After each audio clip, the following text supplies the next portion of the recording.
Hej! Jag tror det sa att de är svart.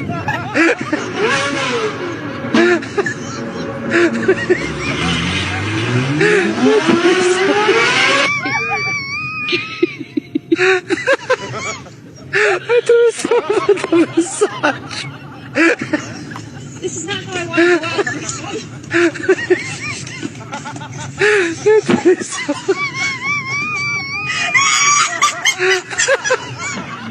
Jag tror det sa att de är svart. Ja, det kan...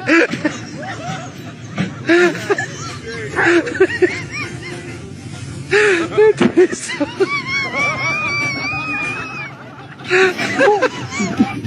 Jag tror det sa att de är svart.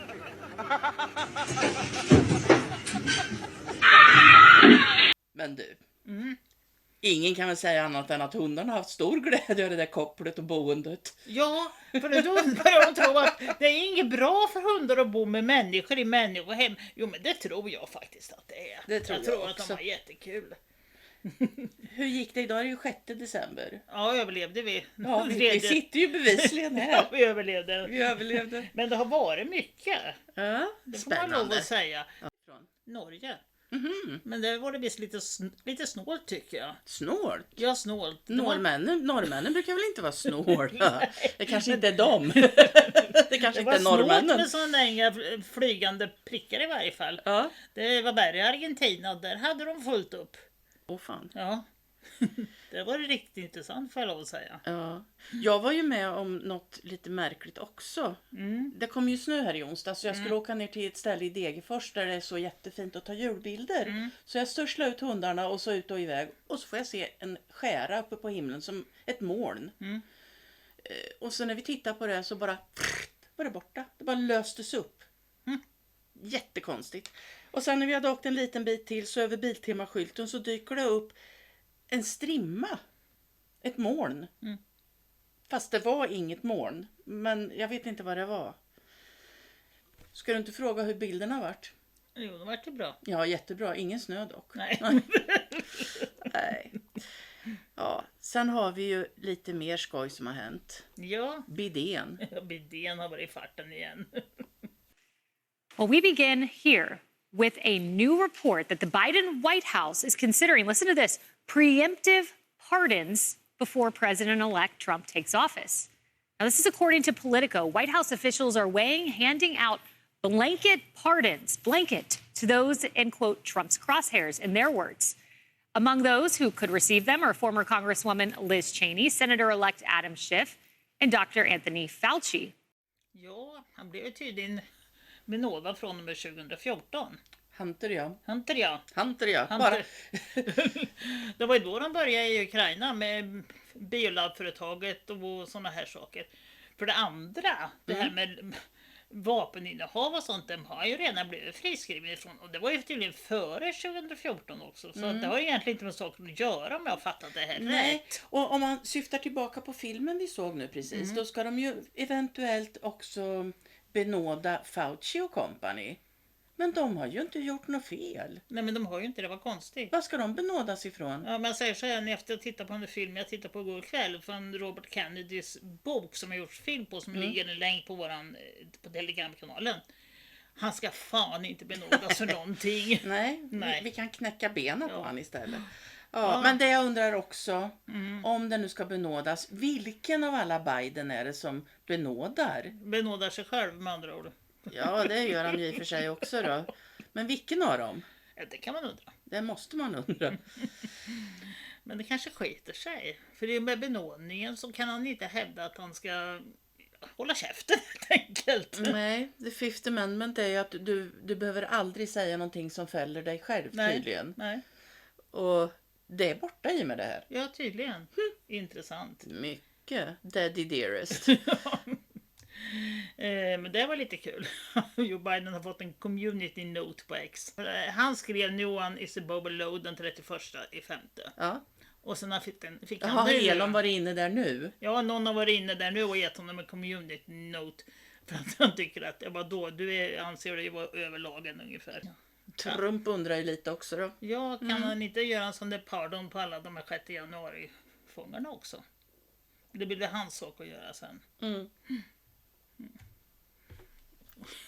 Undrar Elon Musk om han inte Hunter kommer att behöva betala hyran heller. Han har hyrt någon bostad och han försökte betala med ett konstverk.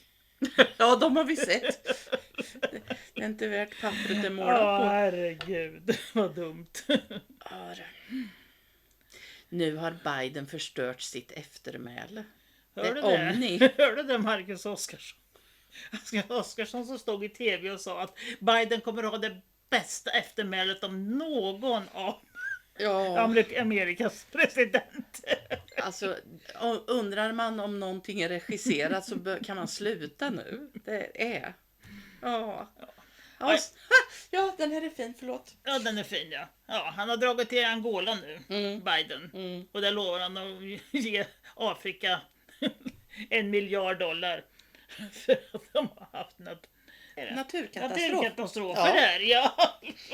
Det är inte bra, för när man åker utomlands och har naturkatastrof så är det värre än om man är hemma hos sig själv. Ja, det är mycket värre. Ja, för det kan man inte ge några pengar. Nej. Man ställer inte i ordning någonting åt folk heller. Nej, men det är bara skattebetalarna för dem. Ja. Ja, det är lite roligt med lite optik. Skämmes ta med fan, kan man lugnt säga. Ja.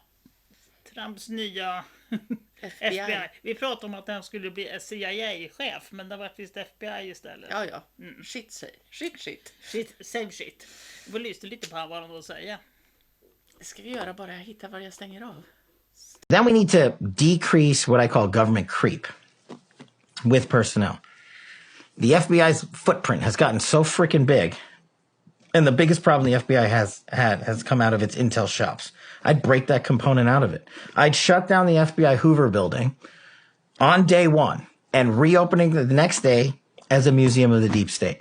And I'd take the 7,000 employees that work in that building and send them across America to chase down criminals. Go be cops. You're cops. Go be cops. Go chase down murderers and rapists and drug dealers and violent offenders. What do you need 7,000 people there for? Same thing with DOJ. What are all these people doing here? Looking for their next government promotion, looking for their next fancy government title, looking for their parachute out of government. So while you're bringing in the right people, you also have to shrink government. Man krympa lite på regeringen. Ja. Eller FBI. Ja. Eller Säpo. Ja. Eller, Ja, han ska väl leva upp till sina strumpor nu, hämnaren. Han har dödskallar på strumporna, lillvännen. Ja, här har vi en annan som också, men han lever ju upp till sina strumpor, trudelutten. Han är ett riktigt dickhead. Ja, det är han verkligen. Han var och hälsade på Trump här i veckan. Hur fan hinner de med allting? Ja, de flänger och för hela tiden. Det är tur att det är många Trump i rörningen, för annars skulle han inte hinna med att sova. Han har jobbigt. Ja, många trudelutter också kanske. säkert. Ja. Han har i alla fall problem då, trudelutter, med skatter eller tullar. Men då tycker Trump att han kan väl för 17 bli en delstat i USA istället. Det kan han ju bli, men han ville väl inte bli guvernör, va? Nej, han ville visst inte det. Nej, han tyckte väl att det kändes lite nerköpta. Men det här är lite roligt, för vi har ju lyssnat på folk som har pratat om det här i många år. Ja. Spännande. Och sen ska han ut och fara igen, Trump. Han flänger och han far, som sagt. Parlez-vous français? Ja, han ska åka till Frankrike och nyinvigningen av Notre Dame. Så då kan han ju hälsa då. till trudeluttens lilla vän. Ja, på skurkerna. Så man träffar honom när han ändå är där. Ja. Det går inte så bra för Frankrike just nu i varje fall. Nej, det är lite grinigt där. Ja, det är lite grinigt. De är väl lite misstroende votum där. Ja, inte så lite heller. Inte så lite heller. Ja, vi får se. Fortsättning följer kan man säga. Ja. Nu lyssnar vi på en liten Hopi-profetia här om Trump. Vad är Hopi? Det är en indianstam. This is one of the weirdest things I've come across. There was this prophecy of a Hopi chief. This prophecy goes back to before the white man was in America. He had this whole sketch. They didn't have a written language, but he predicted really crazy stuff. He said there's this separation at the end of this drawing. It could either be chaos or it could be the coming of the Great Spirit again. It boiled down to one individual. It is known that our true white brother, when he comes, will be all powerful and will wear a red cap or a red cloak. He will bring with him the sacred stone tablets. With him, there will be 2 great ones. One will have the symbol. It looked like just an X. Yeah. And when I read that, just chills went down. He mentioned that the man with the X symbol. He said he will be a man of great invention. I'm just now understanding the X reference. Yeah. Yeah. Okay. Oh. Wow. When it talked about the sacred tablets, Yeah, that Yeah, was we, weird to me. we talked about the Mar-a-Lago. We talked about the Yeah. Mar-a-Lago Ark of the Covenant Yeah. thing. It's just weird. Det var ju spännande. Ja. Mm. Jag tackar han också ute och reser. Ja, Han är i Ryssland. det här kom nu på morgonkvisten för min del. Ja, natt någon gång la de ut den där intervjun. Så den har vi ju inte hunnit se. Nej, Nej. det har vi inte sett. Men det finns länk till den på Telegramkanalen. Den kommer nog att vara som vanligt när Ja. det tackar sevärd. Intressant. Ja. Ja. Vad tror du han säger då? Ja, det är kul. Man måste nästan se det alltså. Ja. Bilden. Ja. Putin han sa jättemycket. Vad tycker du om väst är frågan. Ja, Putin sa jättemycket. Lavrov säger bara fucking morons. Han är lite mer rak, lite mer Han tydlig. lindar inte så mycket. Han gör inte det. I like. Nej. Ja, nu ska vi lyssna på en liten film som är... Ja, den jag här vet är ju- inte vad jag ska säga. Det är Peter Hossa kan man ju... Eller Hossa, någonting heter han. Inblandad ihop med Fauci och Gain of Function och... Ja, det var han som vägrade debattera Robert Kennedy. Ja, det är klart. Ja. Det är klart han gjorde det. Det är ju en deep state så det visslar om Han det. var hos Joe Rogan och Joe Rogan frågade honom, du som liksom håller på med hälsa och sånt där, liksom, du ser ingen hälsosam ut. Nej, sa han det. Det var inte snällt. Det var inte snällt. Men han ser inte hälsosam ut. Nej. Han ser sjuk ut. Ja. Alltså, vriden, vad säger man? Twisted. Ja, skruvad. Skruvad säger man. Ja, ni får väl lyssna och döma själva. Man, I forgot this guy even existed. Ladies and gentlemen, Dr. Peter Holtz. We have some big picture stuff coming down the pike starting on January 21st. Mr. Bloomberg mentioned H5N1. That I'm really worried about. It's all over wild birds on the western part of the United States and going up in the north. It's getting into the poultry. We're seeing sporadic human cases, no human-to-human transmission yet, but that could happen. It's in the cattle, it's in the milk, and that's just the beginning. We have another major coronavirus likely brewing in Asia. We've had SARS in 2002, SARS-2, COVID-19 in 2019, and we know these viruses are jumping from bats to people thousands of times a year, but there's still more. We know that we have a big problem with mosquito-transmitted viruses all along the Gulf Coast, where I am here in Texas. So we're expecting dengue and possibly Zika virus coming back, or a Puche virus, maybe even yellow fever. And there's more. Then we have all this sharp rise in vaccine-preventable diseases going up because of, in part, the anti-vaccine activism that's so prominent right now. We have a 5-fold rise in pertussis cases, whooping cough over the last year, 15 measles outbreaks this year. We've got polio that's been in the wastewater in New York State. All that's going to come crashing down on January 21st on the Trump administration. That's a very specific date for all of these viruses to come to a head. You don't look like any kind of prophet that I've ever read about. He almost seems excited in the clip too. He's like, we got this and we got this and we got this and we got this and we got...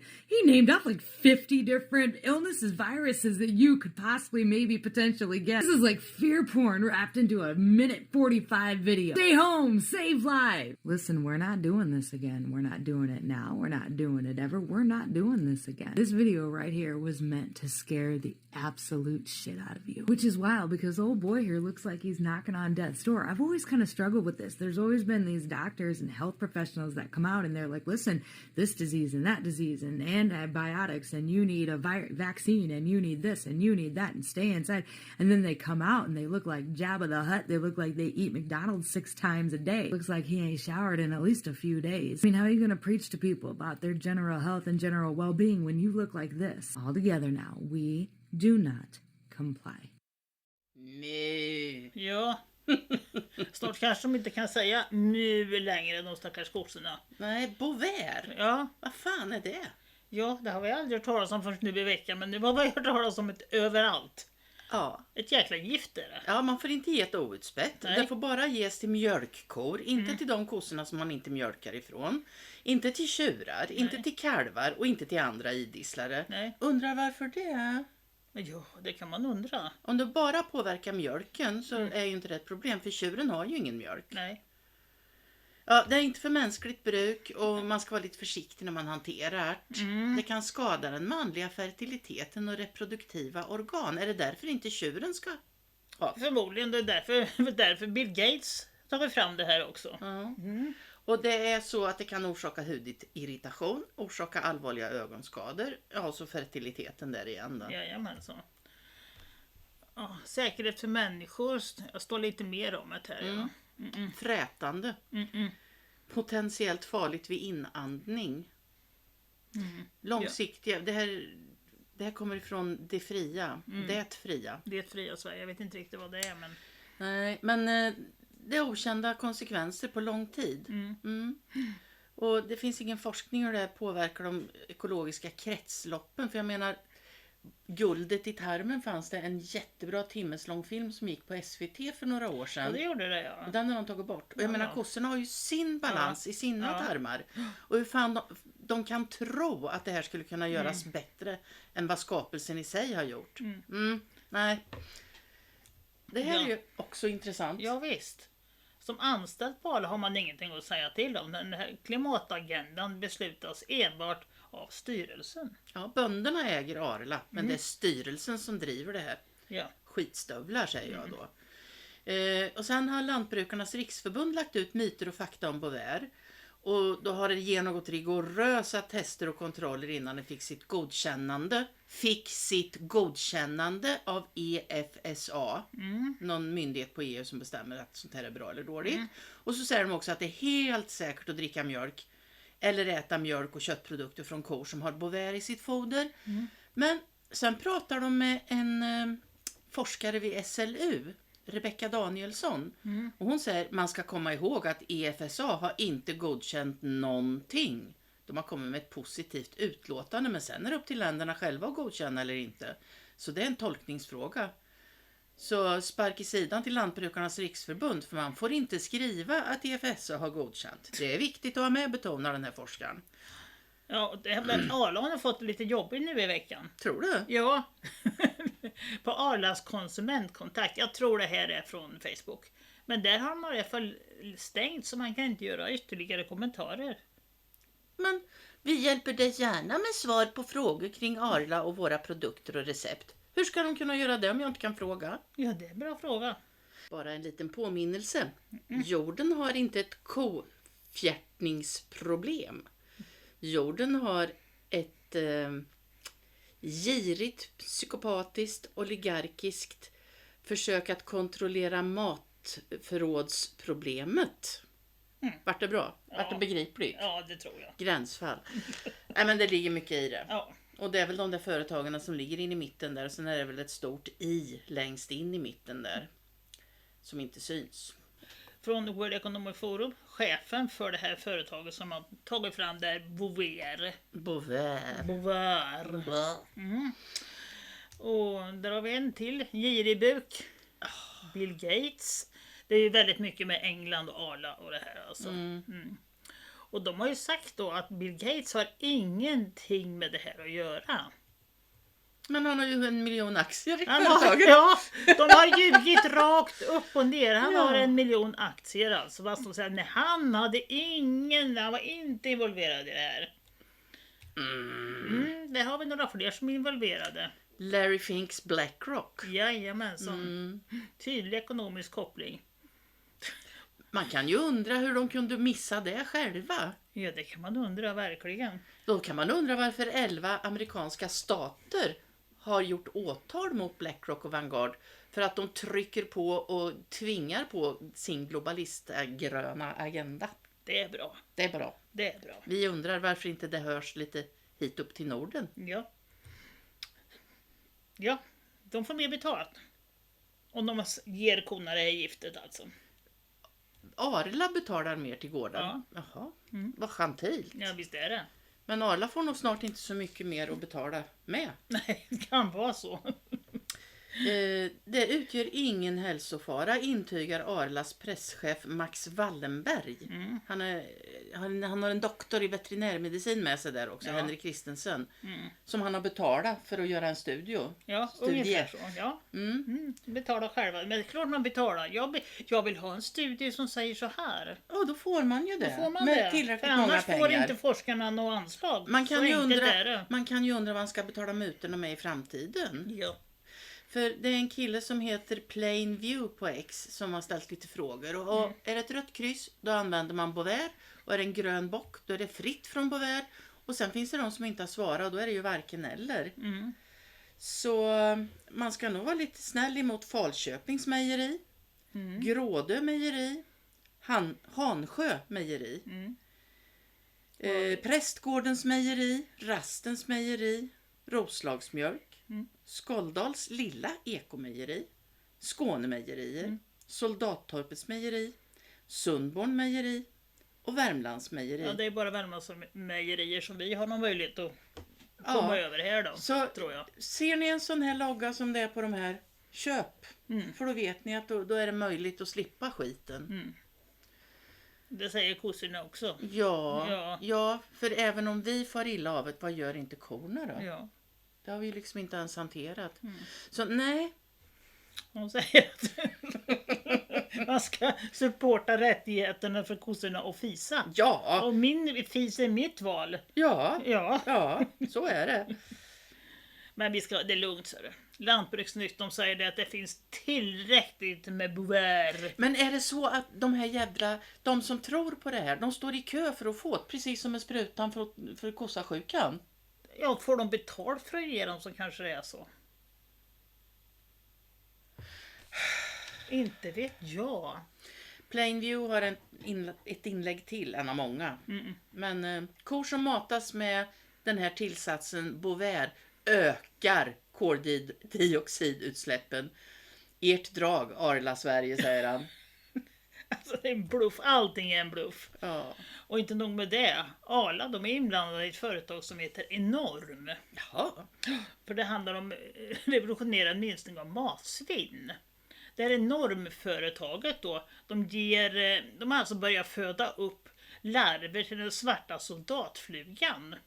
Med någon sorts biprodukt från laktosproduktion. Som de har hittat jättebra användningsområden nu och ger till de svarta soldatflugorna. Jaha. Ja, och Enorm används redan i djurfoder. Och de ser en stor potential för en hållbar och näringsrik proteinkälla för mänsklig konsumtion också. Så... Ja, men ät själva, säger jag. Ja. Rör inte min mat och jag vill fisa fritt. Ja. Arla. Ja. Ja, de är i varje fall försiktiga med vissa saker. Ja, men alltså jag tycker så här.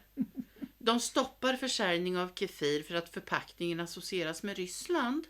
Men då skulle jag vilja säga, var jävligt glada om det bara är det de associerar er med. För jag tror ni kommer att ha större problem framöver än så.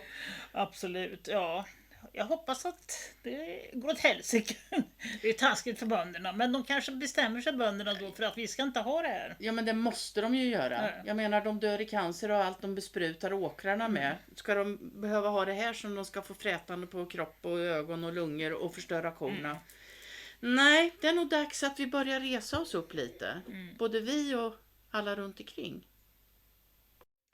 1 av 4 svenskar är osäkra på om människan påverkar klimatet. Nej, men kan det verkligen stämma? Ja, men i så fall är det ju 3 av 4 som vet att det inte är så. Ja, förmodligen. Och det trots att vetenskapen slagit fast att mänsklig aktivitet orsakar koldioxid, leder till global bla bla bla bla bla. Klimatforskarna är överens. Jo, men det är så här, förstår du. Det råder konsensus. Brukar de ju säga. Jo, det har vi hört, va?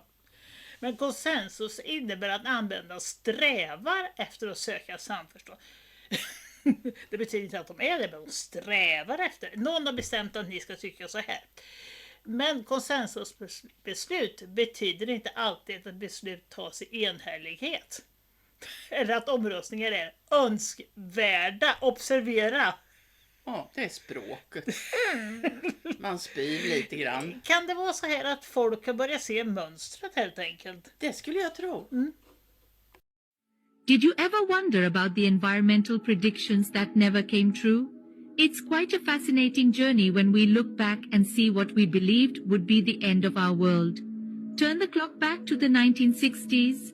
The prediction of the day was that we would run out of oil in 10 years, a fear that sent ripples throughout the world, leading governments to impose new taxes, supposedly to fund alternatives and save the remaining oil. Fast forward to the present, and it's clear that this prediction, while alarming, never came to pass. Next stop, the 1970s. The threat this time? An impending ice age expected to arrive in 10 years. Again, the panic button was hit and taxes were raised to supposedly fund research and solutions to this chilling prediction. Yet, the feared ice age never came, and those taxes, well, they never left. Moving on to the 1980s, the buzzword was acid rain. The narrative was that acid rain was going to destroy all our crops in 10 years. The solution? More taxes, of course, this time to combat this new environmental threat. However, a decade later, our crops were still standing and the acid rain prediction was a distant memory. Next, we hit the 1990s.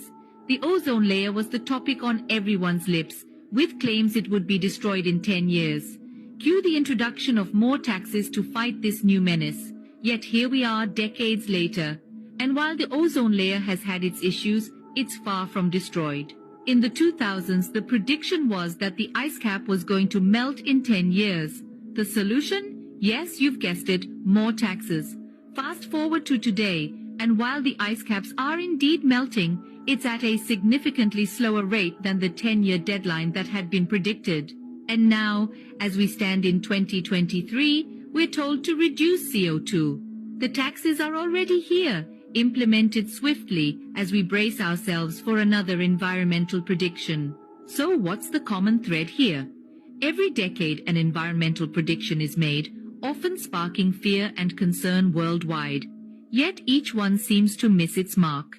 What doesn't miss, however, are the taxes that follow each prediction. They come, they rise, and they stay. In summary, environmental predictions have been a part of our history for over half a century. Each decade brings a new prediction, a new fear. But as we've seen, these predictions often don't materialize as expected. Yet, the taxes that accompany them are very real, and they have a lasting impact. It's crucial to be aware, to question, and to understand the realities behind these predictions and their subsequent taxes. After all, history, as they say, often repeats itself. Ja, de hittade en stad under isen på Grönland. Ja, det var en Camp Century som uppfördes 1959 under kalla kriget då, för att avfyra ballistiska robotar mot dåvarande Sovjetunionen. Sen övergavs den och naturen fick ta över. Nu har de av någon underlig anledning hittat de här under 30 meter is. Menar du att det är dit isen åker som smälter? Ja, det verkar inte bättre. Den åker över Camp Century. Ja, det är gud så bra. Då samlar vi ju den där. Ja. Helt otroligt, de blåser oss i alla ändar. Och på tal om blåst. Ja. De vill ju ha vindkraftverk runt sjön Gryten här i Degerfors. Och då, vilken överlevnad pratar vi om, skrev den här insändaren. Och då är det alltså ett jättefint naturområde. Och det är perfekt. Ja, perfekt att gå runt med hundarna. Och det är ett ställe där som jag tror att vi har lite besökare också. Där brukar det blåsa om det är vindstilla överallt. Okej. Ja, det där det blåser. Ja. Det är där de ska sätta vindkraftverket. Nej, men grejen är den att Degerfors kommun då, som ansvarar för det här, de har ett naturvårdsprogram. Och den där lilla fjärilen där, den tror jag inte har en chans ihop med vindkraftverken. Förmodligen inte. Den som styr och ställer om det här, den ska vi lyssna på lite om här. Flera av länets kommunala vd:ar är verksamma även i andra bolag. Det visar våran kartläggning. Cumbros vd Peter Lilja, även vd för Degerfors Energi. Det här är något som gör att han kan plocka ut flera miljoner kronor i lön och pension. Vi är väldigt nöjda med det resultat och det som vd levererar. Abdulraham Ibrahim Mohammed är centerpartist och ordförande i det kommunala bolaget Cumbro, som bland annat håller på med bredband och vindkraft. I vdn Peter Liljas anställningsavtal står det att han ska ägna hela sin arbetstid åt bolaget. Men styrelsen har godkänt att han har en bisyssla som vd i ett annat kommunalt bolag, Degerfors Energi. Vd-uppdragen har ingen bestämd arbetstid, men Peter Lilja får från Cumbro 135 000 kronor i månaden och samtidigt tjänar han 54 000 kronor för vd-jobbet i Degerfors. Men att han får dubbla vd-löner är inget som ordföranden i Cumbro tycker är konstigt. Cumbro ersätter för det utförda uppdraget i koncernen. Inkomster från godkända bisysslor är inte en fråga för oss. Men det är inte bara lön som bolagen betalar ut. Förra året gjorde Cumbro pensionsinbetalningar på 1 miljon till Peter Lilja. Han menar att den stora inbetalningen beror på eftersläpningar från tidigare år. Och från Degerfors Energi fick han mer i pension än lön, 675 000, varav den största delen var en engångsinbetalning.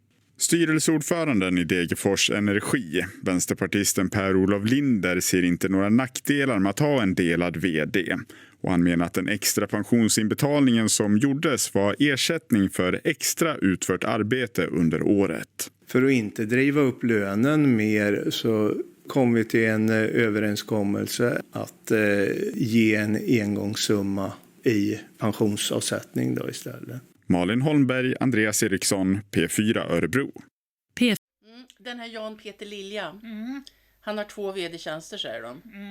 Han har alltså 22 befattningar i svenska företag. Det här är helt jävla bedrövligt. Nej, men det vet man ju inte. Han är alltså verkställande direktör i Stadsnät i Kumla AB. Sen är han externt verkställande direktör i Degerfors Energi AB, Kumbro Stadsnät AB, Kumbro Utveckling AB, Kumbro Vind AB, Degerfors Elnät AB, Degerfors Fjärrvärme AB, Degerfors Stadsnät AB. Och då säger jag, gör man det här med vänstern lite grann på torsdag eftermiddag? Är det så jävla lätt att ha vd-tjänst?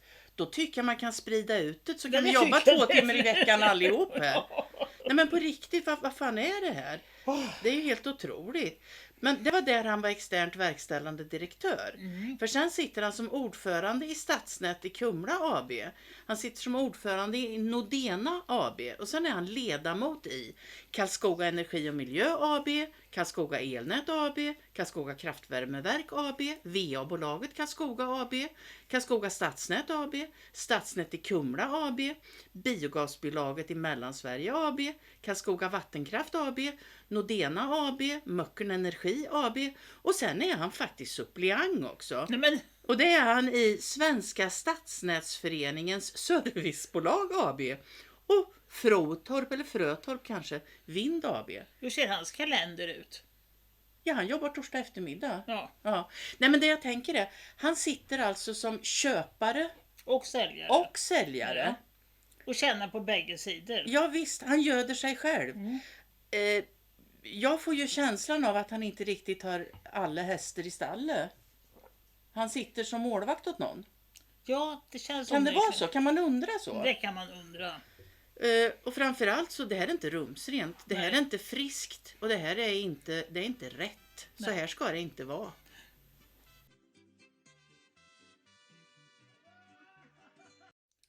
Ja, minsann, nu dök det där upp igen. Med 74 journalisterna och forskarna som vittnar om hot och trakasserier som bidragit till att många tystnar. Ja, helt ärligt så tycker jag att ni kan vara tysta hela bunten. Men det var en parentes. Men Uppropet fick inget större genomslag. De möttes av ilska. Undrar vad det kan bero på. Det här handlar ju om såna här mainstream mediajournalister.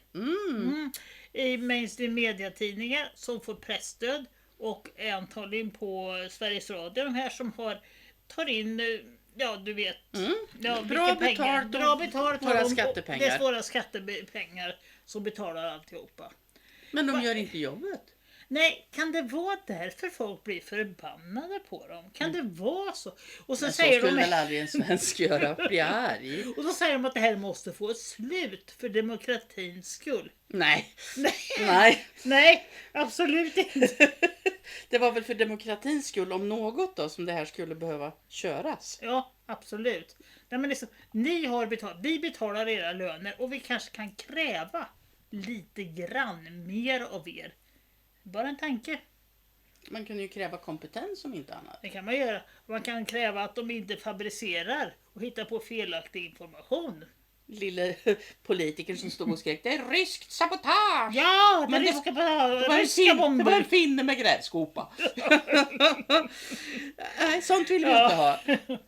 Eller manipulerar information som man manipulerar och kommunicerar ett vilseledande felaktigt budskap. Ta sprutorna, ta 7 i varje arm. De skapar säkerhet. Ja, safe and effective. Yes. Felaktigt sammanhang. Ja, just precis. Presentation av korrekt fakta i ett orelaterat sammanhang för att framställa en fråga, händelse eller person på ett vilseledande sätt. Ja, det kanske ni också ska sluta med. Så ja. kanske det inte blir, folk blir så irriterade. Jag säger så här, jag kan inte ens gå in och läsa rubrikerna på Aftonbladet, Expressen och så vidare. För jag blir så fysiskt illa av det. Alltså. Ja, nej, men det är ju bara lögn och skitsnack. Ja. De får ju bekänna färger. Och nu är det ju väl så att det här kommer från MSB. Ja, just så det. de menar ju inte dem, utan de menar ju alla andra. Den så kallade fria medien. Den som inte... som använder satir och parodi. Ja! För humor, ni vet. Och inte får bidrag för att göra. Den kan användas som ett verktyg för att sprida vilseledande information, förlöjliga eller kritisera individer och åsikter. Samt legitimera kontroversiella budskap som att kossornas fjärtar inte spelar någon roll. Ja. Ja.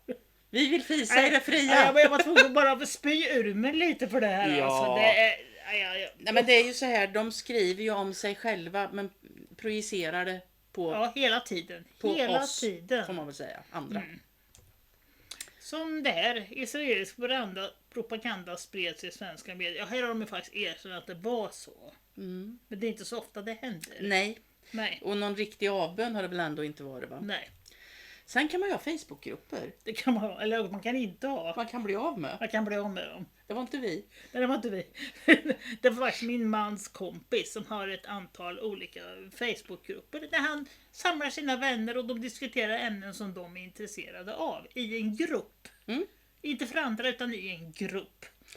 Vi tillåter inte användare felaktigt framställa sig själva som en lokal eller inhemsk röst. Och det tycker jag är lite konstigt. För om jag skriver något på Facebook, då är jag en lokal och jag är en inhemsk röst. Det är väl ungefär det jag är. Men det får man inte utge sig för. Nej. Man får inte utse sig för att vara en lokal eller inhemsk röst. Samtidigt som man kommenterar eller försöker påverka en lokal eller inhemsk röst. Det där är att försöka påverka mig och skriva så där. Ja. Då får de inte skriva så. Nej. De är en grupp. De diskuterar ett ämne. Det får man inte göra. Det får man inte göra. Nej. Men yttrandefrihet, vi uppmuntrar till fritt samtal. Nej, det gör ni inte. Nej, det är inte så man gör då. Här har vi en som har talande rätt. Pennan, han har bara rätt att skriva pennan. Han har inte rätt att styra någon penna, det tror jag inte.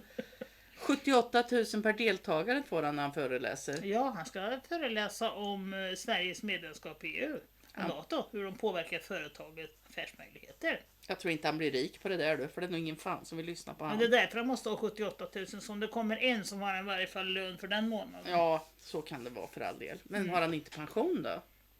Ja, han har väl någonting som man får när man har slutat. Ja, men jag menar, han har ju inte suttit på T-banan och blivit filmad när han har gjort sexbrott. Nej, det har han inte faktiskt inte vad jag vet. Inte som vi har sett den i alla fall. Vad är det här? Ja, det är någon centerpartist här, förstår du. Som har burit sig lite illa åt. Jag vet inte om det är Roslagsbanan. Är det buss eller är det tunnelbana? Jag har inte men det kan nog vara lite av varje kanske. Ja. Gustav Hemming heter han i varje fall. Han vart så tänd av att åka och titta på Saltkråkan i spelning. Så han satt så han bara, nu ska jag titta på barnen, Men hur är Får jag säga så? Hur är man full? Nu kommer vi åka ut här. Äsch, inte heller. Nej. Det är ju sanningen. Ja. Det är demokratiskt. Just nu pågår nyinspelning av Saltkråkan. Och nu var han där och tittade. Vad jag blir till mig trasorna för att få åka dit. Förstå vad det fattas mycket på en sån. Men det är väl så här det går till när man blir anställd inom riksdag, regering, de sammanhangen. Ett par filmer på han, sen är han lättstyrd. Det sket sig för då hamnar han i offentlighetens ljus. Vem kan vi tacka? Är det Dumpen eller vem är det som avslöjar? Nej, det tror jag faktiskt inte att det är. Ja, det är hon som skriver, men jag tror snarare att det är övervakningskamerorna som han själv var med och såg till att installera, tydligen var det så. Karma, ja, verkligen. Okej, går vi till annan politiker, Kristersson. Han sitter där och ler. Han har träffat en Nobelpristagare. Terumi Tanaka. Ja, i Japan. Ja. Han kom inte längre. Nej, han kom inte längre. Och den här... Jag kan inte uttala... Terumi. Ja. Han beklagar att Sverige gick med i NATO. Ja, det är vi två. Han tycker att det är för jävligt. Han överlevde atombomben i Nagasaki. Och kärnvapen för aldrig vill använda, säger han. Jag håller med dig. Ja, vi är så överens. Och sen är det ju lite turbulent i Sydkorea. Du gjorde ju en läggning som sa att vi skulle få se saker och ting hända. Ja, det har varit mycket. Det har varit jättemycket den här veckan. Jag har verkligen rensa bort och bara tagit... Ja. Vi kommer till Sydkorea. Men Wallenberg fortsatte till Sydkorea. Ja. Men det gjorde inte Kristersson och Bushen och vem fan var det mer som var iväg. De stannade i Japan och vände hemåt. Ja, det var säkrare där. Ja. Men Wallenberg han säger det att många har företag där och det här är en möjlighet i Sydkorea. Är en möjlighet att det är oroligheter där? Ja, visst, han är ju chef över Saab. Ja, och Kristersson han säger att vi har ett bra program trots att den politiska sidan inte är representerad. Nu är det ju så att ni spelar ju ingen roll. Ni är ju bara marionetter så att det spelar ingen roll. Nej. Och så, när våra ministrar då, migrationsministrar, de tar hjälp av Wallenberg för att öka invandringen. För att öka invandringen? Ja. Har de inte sett hur det går i de andra länderna? Ja, har de inte sett hur det går i Sverige skulle jag också vilja säga. Ja, men det fattar de ju uppenbarligen inte. Ja, gode tid. Men hjälper Wallenberg till då, tror ja, inte fan vet jag. Det här är ju också som man spyr. Ja, det var faktiskt från våran lokala tidning här. Men det handlar om hela Sverige. Det har kommit en ny lag. Om en mamma söker hjälp på ett boende, alltså en kvinnojour. Ett skydd. Ja. Så brukar hon normalt ta med sig barnen. Ja, man lämnar ju inte barnen kvar hos förövaren. Nej, men nu har det kommit en ny lag i april. Som säger att man måste söka speciellt för barnen. Annars får hon inte ta med sig barnen. Vilken man har arbetat ut den lagen, tror jag. Ja, det kan man lugnt fråga sig. Var det han runkan på? Ja, det infördes alltså i april 2024. Så det innebär alltså att om inte får bägge de här handläggarnas godkännande, då är det kört. Så får de inte med sig. Och i det här fallet så blev det faktiskt så att resultatet blev att en familj inte fick skydd från våld och hamnade i en stressad och farlig situation. Personalen på det skyddade boendet fick hantera situationen utan stöd från socialtjänsten. Familjen lämnade boendet samma dag som fick besked om att barnen inte beviljas placering. Så hon åkte alltså, fick tvungen att ta sina barn och åka tillbaka. Fy fan säger jag. Nu svor jag i... Ja, i direktsändning fast det är på inspelat. Ja. Men som sagt, det gäller inte bara i våran stad utan det gäller överallt. Men det här hade kunnat avstyras om socialförvaltningen hade haft ett samarbete internt mellan handläggarna. Det är det vi betalar er för. Vi betalar er inte för att förstöra. Nej. Sen kan jag tänka att är en kvinna i den situationen så är det ju inte hon som ska fly. Då är det ju han som ska plockas undan och bevisa sin oskuld. Så kan jag definitivt hålla med dig om det. Till dig som har livmoder. Ja. Det är kostnadsfritt, vet du. Ja, men det som är gratis är gott, brukar de säga. Men jag tror inte på det. Jag säger så här, jag tror Bill Gates ligger bakom det också. HPV-vaccinet. Hans enda agenda här i livet, det är att minska antalet människor på jorden. Ja, men det har han nog klarat. Han jobbar bra med. Ja. Då rusar folk till att ta HPV. Men hur kan man vara så jävla sprut och eller också skriver de bara det. De skriver rusning till HPV-vaccin för att... Ja, just det. Ladda de som är tveksamma. Ja. Det är sant. Så är det nog. Ja, är man så dum som man går iväg och tar sprutor när det finns så mycket bevis för vad mycket tokigt det är. Utan att forska ordentligt på. Jag känner inte en enda människa som har fått livmoderhalscancer. Nej, jag har aldrig talat om det. Inte än. Och den är jätteunik, säger alla som är i branschen. Så varför ska vi vaccinera mot det? Det här är också så här sjukt. Sjukt. Smyrna-församlingen, vilket ja, Föreningskyrkan. De ville göra en god gärning och ge bort lite matkassar till folk som inte hade hemlösa. Ja, hemlösa. Nu ska de få böta 75 000 för de hade glömt att fylla i en blankett. Säg nog more liksom. Ja, men vad i helvete är det för samhälle vi har? Vi belönar de här asen som sitter och förgriper sig på barn. De får tillsyn och lite böter och sen får de gå fria. Men någon som gör något bra, den ska vi vanna med stuva till. Jajamensan, så är det. Nu kommer pengarna, så nu, halleluja, nu kommer pengarna. Ska Zelensky få lite mer nu då? Låna pengarna snart i Sverige. Ja, det går väl direkt. Varför ska de skicka till Sverige? Man gör så när man tvättar pengar. Men jag förstår inte. Mina pengar blir bara blöta när jag tvättar dem. Du gör fel. Jag gör ju det. Torrschampo. Är det någon som Torrschampo, har du talat om det eller? Attans, den hade jag glömt. Ja, rikspolischef redo att ta ledartröjan mot gäng. Kunde du inte ha gjort det när du började? Ja, men när tillsattes hon? Ja, men hon var med ett år minst. Jag är inte säker, men ett bra tag i varje fall. Ja, jag tror det är mer än ett år. Och jag tycker att hon borde väl ha satt på sig den på en gång. Ja, man kan undra. Ja, det måste man ju få undra över. Här har vi en Christian Sandström. Han har gjort något dumt. Han har pratat sanning. Men han säger också, jag visste det skulle få konsekvenser. Ja. Det gick inte att göra karriär efter det här. Han grep grön omställning och stoppade som toppjobb. Ja, nej, här pratar vi inte sanning. Nej, det är inte konsensus. Nej. Och när han säger så här, förstår du? Han säger att guld och gröna jobb är whisky och bilnycklar för von der Leyen. Ja, det är klart som fan att det är kört för dig. Men det var bra att du sa det. Ja, vi tycker om dig. Vattenfall avbryter klimatsatsning att fånga in koldioxid. Jag ser hur de springer med fjärilshovar och jagar. Men alltså vad fan, läs på. Koldioxid är inte farligt. Nej. Tvärsom. Ja. Precis tvärsom. Men de ska gräva ner under havsbotten och jag vet inte allt vad de håller på med. Det är klart som fan kärringen har jättelön för att hålla på med den här superbluffen. Ja, vet du hur mycket de ska lägga ner på då? Regeringen, hur mycket de satsar på det här? Ja, jag kan ju läsa innantill, men jag hade inte en aning innan. 36 miljarder satsar de på koldioxidlagring. Ja. Men alltså, vi blir liksom stumma. Ja, det här är lurendrejeri och bluff. Bluff och båg alltihopa. Och det är till och med så att andra EU-länder tycker att vi bluffar och bågar. Ja. De litar inte på att de tycker att de kallar det för greenwashing. Att man gör en sak på ett ställe och sen skickar man det här vidare och sen så går det här runt i ungefär. Ja, men greenwashing, det måste ju vara dollarn är ju grön, det är pengatvätta eller vad menar de? Ja, pengatvätt, det är det de menar. Är det det de menar? Det är det de menar. Greenwash.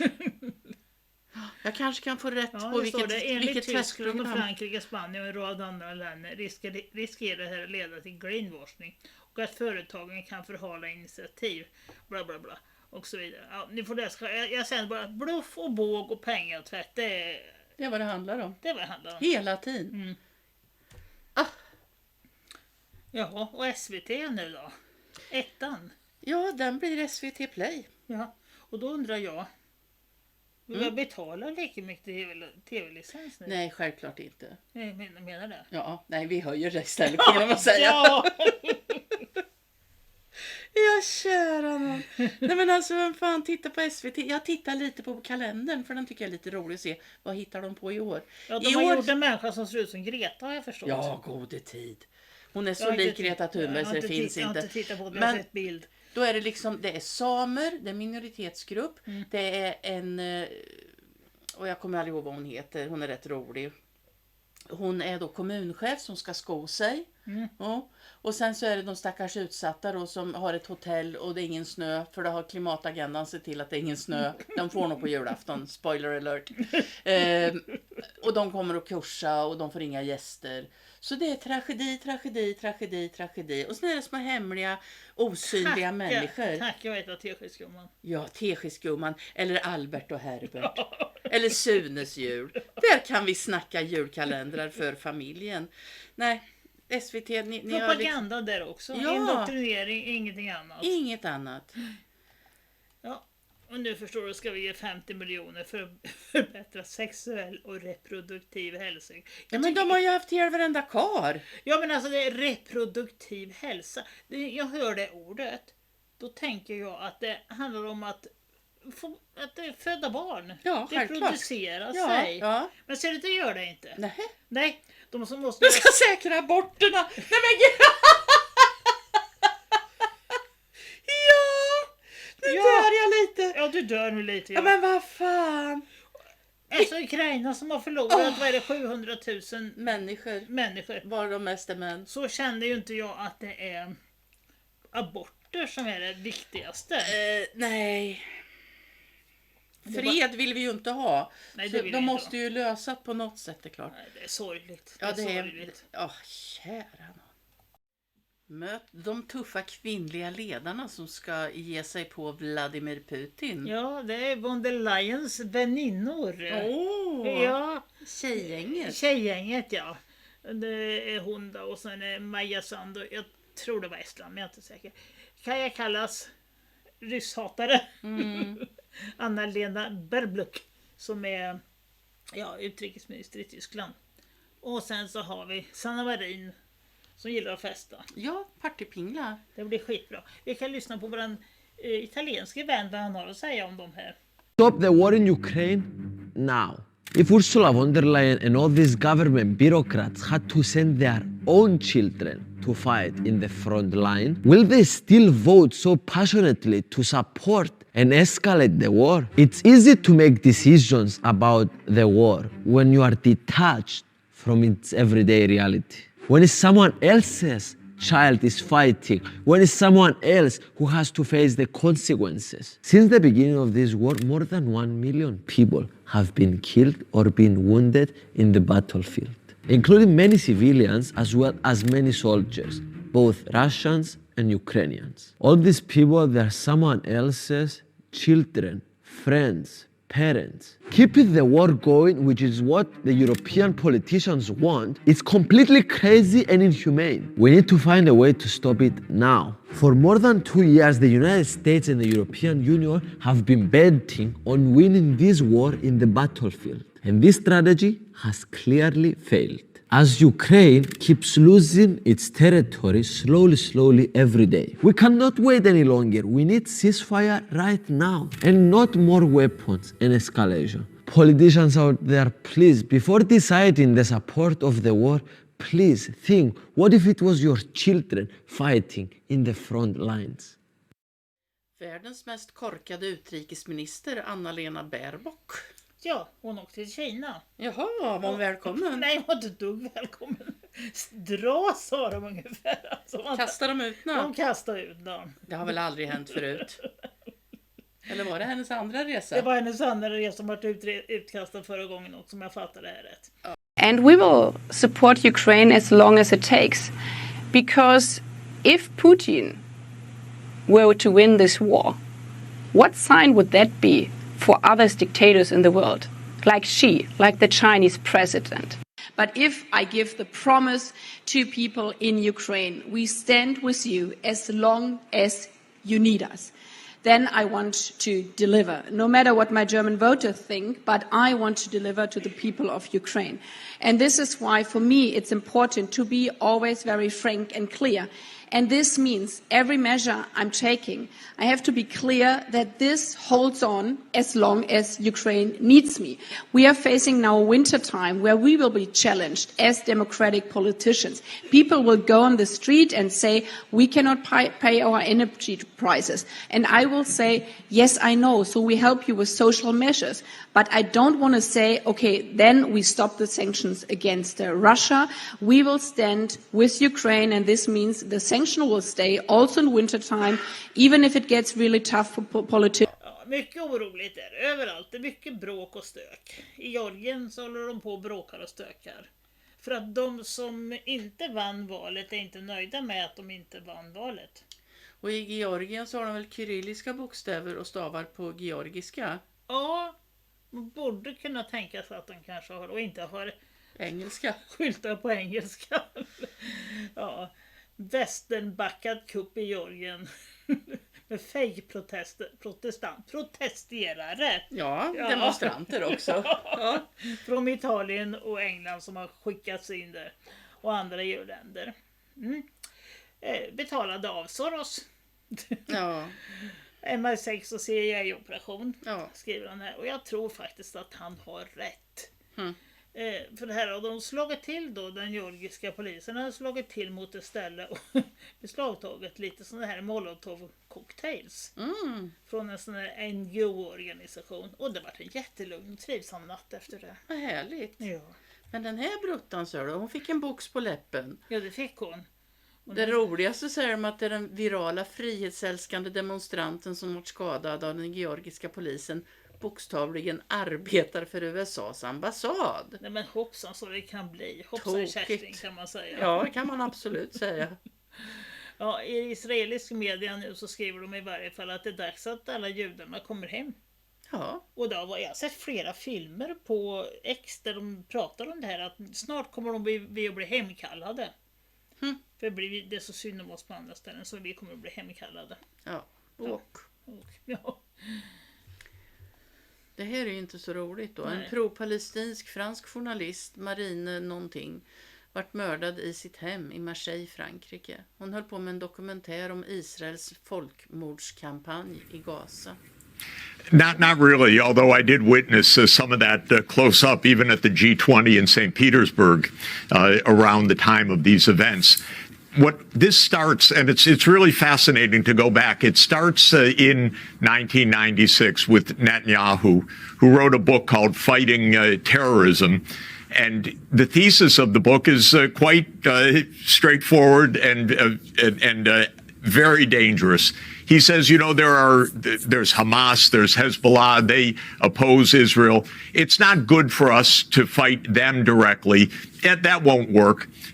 What we need to do is topple the governments that back them. So what we need is regime change throughout the Middle East. And he actually gave a long list of 7 countries that included Syria, Libya, Iraq, Iran, Somalia, Sudan, and Lebanon. And systematically, the United States has done Netanyahu's bidding for almost 30 years now, going to war with every one of them, except for the big one that Netanyahu so much longs for, which is the war directly between the United States and Iran. But the U.S. went to war with Syria in 2011.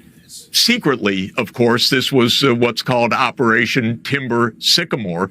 It was Obama assigning the CIA to overthrow Assad.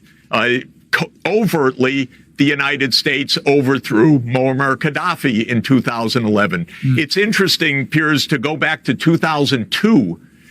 This is after 9/11, of course, to watch Netanyahu as being the lead cheerleader for the U.S. to overthrow Saddam Hussein.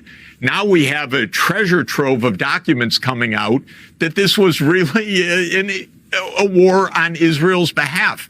Everything about the weapons of mass destruction was phony, known to be phony inside the U.S. government, but this was the argument that was given, and Netanyahu was there in Washington telling him it'll be just great if you take out Saddam Hussein. It's going to topple all the rest of the governments. The idea was, incidentally, that Saddam would be toppled and then the U.S. military would go right into Syria right away. But then an insurgency trapped the United States inside Iraq so that the Syrian war was actually delayed 8 years. But what we're watching is this crazy Netanyahu idea of regional war so that Israel can have its greater Israel, as they call it. In other words, everything is to stop the Palestinian cause, and the U.S. keeps being involved in these wars. And there was Jake Sullivan again today explaining, terrorists. Who cares about terrorists? We're toppling Assad. And this is again for the Israel lobby, basically. But look, you're blaming Israel for all of it, and fine, that's your view. Many people would say, no, it's I'm blaming Netanyahu in particular. Och det är Rumänien igen också. Det är inte så bråkigt än så länge i varje fall. Nej. Robert Kennedy skulle åka dit, det sa vi förra veckan. Och Tucker Carlson skulle till Ryssland, Ja, men han åker till Bukarest sen. Ja. Eller, jag vet ju inte vilken ordning. Jo, men han hade gjort inte det, så det måste ju vara i den ordningen. Han åker dit efteråt. Ja, det är klart. Han ska vara också där och moderera evenemanget, ska han göra. Vi skulle kanske ringa till honom och höra om han vill vara med på våran sändning. Kanske det. Hade ju varit fränt. Ja. Tror han kommer. Jag tror inte han har tid med det riktigt. Och sen måste jag få säga en sak. Okej då. Ja, jag måste få säga att jag farit med lögn. Nej. Jo, jag har farit med lögn. Nej. Jo, det har jag gjort. Vad gör vi då? Jag gick på en grej. Nej. Jo, jag gick på en lur. Ja, det gör man ju. Att han skulle bli sån där inga... Ja, talesperson. Talesperson. Ja, men det hade ju varit hur bra som helst. Jag ville ju så gärna att det skulle vara sant. Vilka roliga pressträffar det skulle bli. Ja. Ja. Kalin Georgescu. Ja. Han ville ha med sig Elena Lasconi på en 3 timmars debatt. Och vägrar. Undrar varför. Jag vet inte. Ja. Nu plekar jag iväg med ljud här. Men det kommer en kille här. Ja, om man översätter 73 till 17 och så översätter man Korea till Sverige. Lek med tanken. Ja, för Sydkorea är det också lite tjafsigt i just nu. Ja, så att det är ju det. Det visar sig här vad det beror på. Some of y'all are confused as to why I called South Korea US-occupied Korea. So I'll break it down for y'all on this video. First of all, the US military has 73 bases in South Korea, and that includes over 28,000 military personnel.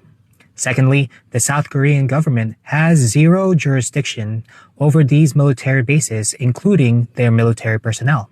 So that means a US soldier can commit a crime in South Korea, but will be tried under US courts and under US law. Lastly, and most importantly, during times of conflict and times of war, it is a US military general that is in charge of all military in South Korea. This includes all of South Korea's military, as well as all the US military personnel stationed in South Korea. This ultimately means that South Korea needs the US empire's permission in order to declare both war and martial law. This occupation is the US empire's two-state solution that has been in place since the Korean War and is ultimately the main reason that the Korean peninsula is still divided today. Det är ju landsorg i hela USA. Ja, Ellen har flyttat. Jag har flyttat. Och tog med sig Portia också, vet du. Och jobbigt blev det också. Ja, så vilken otur. Och han bara flyttade in. Vet du, bara flyttade in han och göra. Ja, sen flöt det in. Och sen flöt det iväg alltihopa. Och det värsta är att det kan bli ännu värre. Nej, är det möjligt? Ja, det kan bli en false flag där.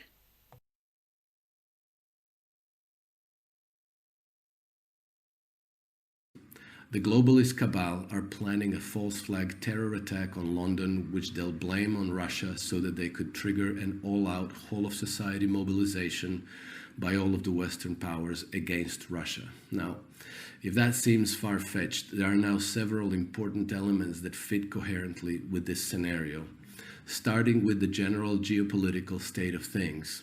Ukraine is too important for them, and the stakes could not be higher. From the imperial cabal's point of view, the prize, in fact, is the whole world. In April 2022, then US Chief of Staff Mark Milley said that if we lose in Ukraine, the world order we created 80 years ago will crumble. Poland's Prime Minister Mateusz Morawiecki said, if we lose in Ukraine, we will lose the world for decades. Defeat in Ukraine could be the beginning of the end of the golden age of the West. Former NATO Secretary General George Robertson said that if Ukraine loses, world order would be established by our enemies. Finally, in April, Boris Johnson recorded himself telling the world that if Ukraine fails, it would be a catastrophe for the West. It would be the end of Western hegemony, and we will have no one to blame but ourselves. It is unlikely that the empire's vested interests will quietly accept this catastrophe. This is why they're escalating provocations against Russia, desperately hoping that the Russians will strike at a NATO member nation, creating the pretext to avoid Article 5 of the NATO treaty and to unleash a united response where the collective West could confront Russia in a whole-of-society effort and hopefully snatch a victory out of the jaws of a certain defeat. A new false flag attack aimed at triggering World War III against Russia wouldn't be unusual in the context of history. Ja, men om man larmar som du säger, om att det kan bli en false flag. Så många som möjligt ska göra det. Då kanske det inte blir någon. Nej. Det vore bra. Det är bra för Ellen. Jag tror Ellen har saboterat sitt eget så det räcker. Ja, och så tar vi Starmer också. Han erkänner hur det är. What the British people are owed is an explanation. Because a failure on this scale isn't just bad luck. It isn't a global trend or taking your eye off the ball. No, this is a different order of failure. This happened by design, not accident. Policies were reformed deliberately to liberalise immigration. Brexit was used for that purpose, to turn Britain into a one-nation experiment in open borders. Global Britain. Remember that slogan? That is what they meant. A policy with no support, and which they then pretended wasn't happening. Douglas McGregor har uttalat sig lite grann igen. Han är i ropet. Ja, verkligen. Han säger att Ryssland samlat ungefär 180 000 soldater för ett avgörande attack mot Kievregionen. I princip så är det väl så att det är dags nu att göra slut på skiten. Ja. Kriget. Ja. Men om de nu ska göra den avgörande attacken, de har ju gjort en fullskalig invasion förut. Vad är det nu då? Jag vet inte, dubbelfull. Full idag, full imorgon. Fredag som fredag. En överdådig. Nej, men jag är så less på alla dessa missbruk av ord. Vad är det här då? Jo, det är Zelensky, vet du. Vad vill han ha nu då? Ja, han vill att han kan ju ge upp lite ukrainska territorier. Om det är så att han kan få gå med i NATO. Ja. Och då tänker jag så här. Att, men låt honom gå med i NATO. Och sen så lägger vi ner NATO. Och jag tänker så här, vi gjorde en läggning för 2 år sedan. Där vi fick fram att NATO är nedlagt. Ja. Tokigt blir det. Ja. Det är också ganska tokigt. De har kommit fram till nu, och det här är en intervju som de sitter och har, som är, en judisk kvinna som sitter och pratar om det. Att Azov-bataljonen, eller Right Sector som man kallar dem också. Det är ukrainska judar som har åkt till Israel för att bli utbildade. Och så kom de tillbaka till Ukraina. Proffsmilitärer som kom tillbaka till Ukraina för att slåss. Det förklarar allt enligt min sätt att tänka. Och det är faktiskt väldigt illa där också i Ukraina. För nu har de totalresistenta bakterier. Ja, är det någon i alla de där laboratorierna som har gjort klart dem nu då? Ja, kan man fundera på. Det skulle kan vara man undra. Ja, det skulle vara jätteroligt att åka dit och bara göra ett studiebesök och se hur det ser ut i det där landet. För man vet ju inte. Nej, man vet det absolut kan ju vara ingenting. 10 gånger värre än de skriver, och det kan ju vara en halv gång så illa som de skriver. Vi har ju inte en aning. Nej. Jaha, där har vi World Health Organization och Jakob Forssmed på samma bild. Jajamensan. 2 ohälsosamma män. Det kan man lugnt säga. Med tanke på det här Elsa Widding och hennes interpellation med honom där.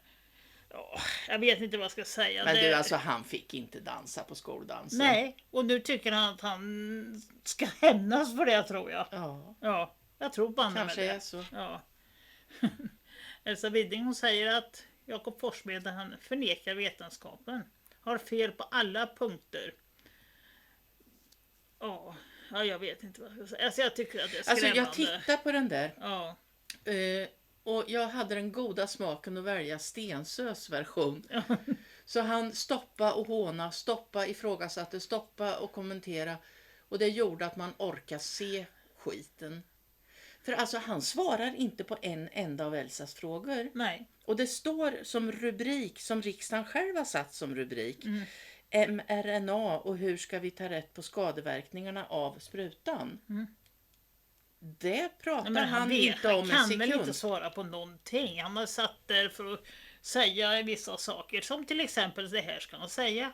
Han ska säga det att vaccin har räddat miljoner liv. Det ska han säga. Vet han det? Ja, hur fan vet han? Men han har fått order om att han ska säga. Ja. Jo, han är Jag tror att det var regisserat hela interpellationen i och för sig.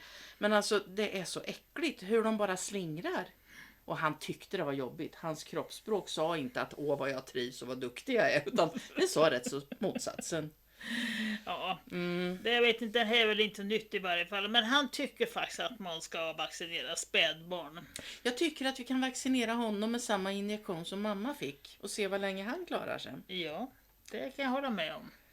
Och sen kommer vi till den här. Kristersson, ja. Vi ska bara liksom påminna ibland om att ingen av dem skötte sig. Nej. Alla höll på det sättet. Alla svek oss. Ja. Från vänster till yttersta högern. Ingen, mer än fåtal Ja, individer. Ja, ett fåtal individer, det fanns det. Det får jag lov att säga. Men sen den här som Aftonbladet la ut i veckan. Fler MS-fall bland svårt covid-sjuka. Jag var svårt covid-sjuk, sa de. Jag låg i respirator en vecka, 10 dagar. Jag fick inte MS. Jag fick inte det. Men vi jag har inte ens post-covid. Nej, vi fixade den här rubriken så att den... Ja, det är så här jag tror att det är. Ja. De som fick stick, de vart sjuka som fan efteråt. Och den sista raden där. Vaccinryktet, det finns inga bevis. Men det är klart som fan att det inte finns. Nu såg jag igen. Ja. Det är ingen som har beställt en studie om det. Nej, det glömde de. Ja. Vilken otur. Men ni kan fråga mig. Jag fick gå med, det enda gången jag haft munskydd. När jag skulle gå hem ifrån lasarettet den gången och lägga i respirator. Lungorna var inte på topp kan vi ju säga. Men då tryckte de jävlarna på med ett munskydd och så ut och gå i den tomma korridoren. För att mäta hur långt jag kunde gå. Någon ordning får det lov att vara. Jajamän. Jajamensan. Men du förstår att nu blir allting jättebra. Jag tror ju inte det. Du tror inte det? Nej. Nej, för nu var de kommit på att nu ska vi göra ett universellt influensavaccin. Ett vaccin som kan skydda mot alla influenser. Eller cyanid. Ja, förmodligen. Ja.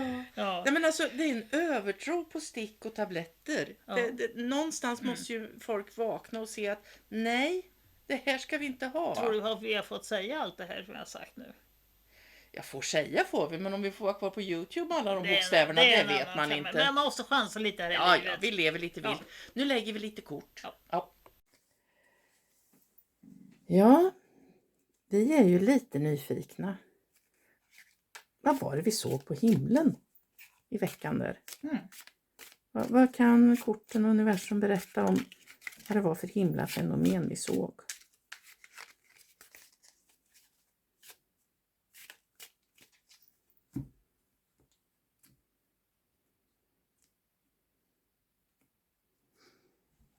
Det var tyst. Alldeles tyst. Inget att säga. Inte ens min gaphals till hund säger någonting.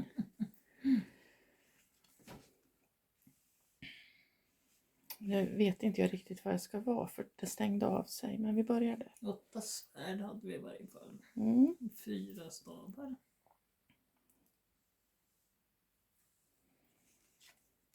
Och sen hade vi lyckohjulet. Jag har svängt. Prästbilden. 10 bägare. 8 stavar. Damisvärd. Vad har vi att säga om det då? Jag tänker så här. Vi fattar inte vad vi ser. Nej. Det kan stämma alldeles ypperligt. Ja. Ta bort den där ögonbilden som kanske blir lite klarare. Ja, öppna upp lite grann. Ja. För någonting har svängt. Ja.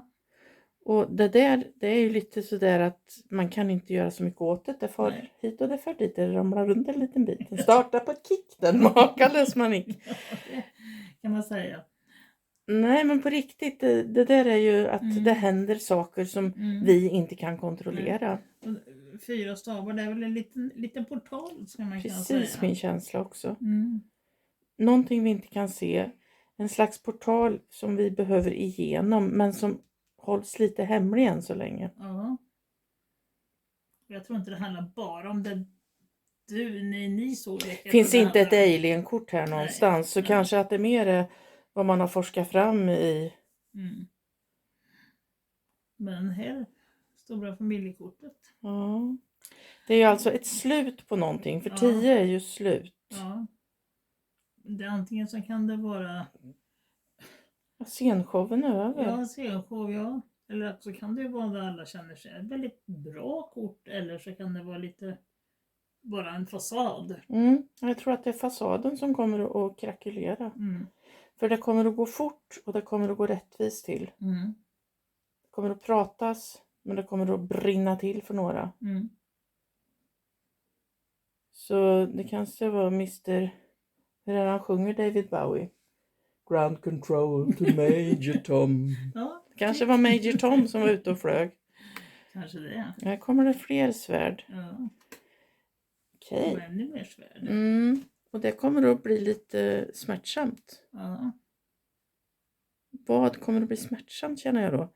Ja, men smärtsamt för om det nu är så att vi kommer att få veta att det finns en massa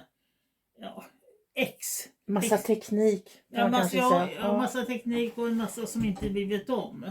Och en massa extraterrestrial och sådana här.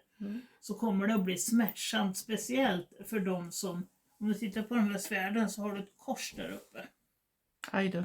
Ja. För de religiösa krakarna. För de religiösa krakarna så kommer det att bli smärtsamt. För att det är någonting som kommer emellan förstör deras tro. Jag tror tyvärr du har rätt.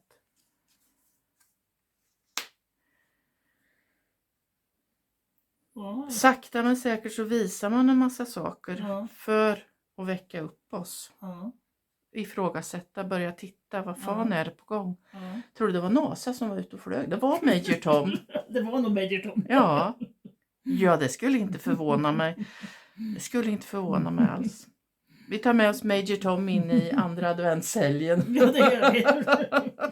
Hörrni, ha en riktigt härlig adventshelg. kommentarer. Ja, ni är helt underbara, tack.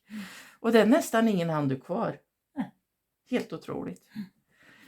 Hörni, ha det gott. Ja. Och vi hörs och vi ses om en vecka. Ja, förhoppningsvis. Ja, det tror vi. Ja. Okay. Så är tanken. Ja. Hej då. Hej. Scenshow. Ja.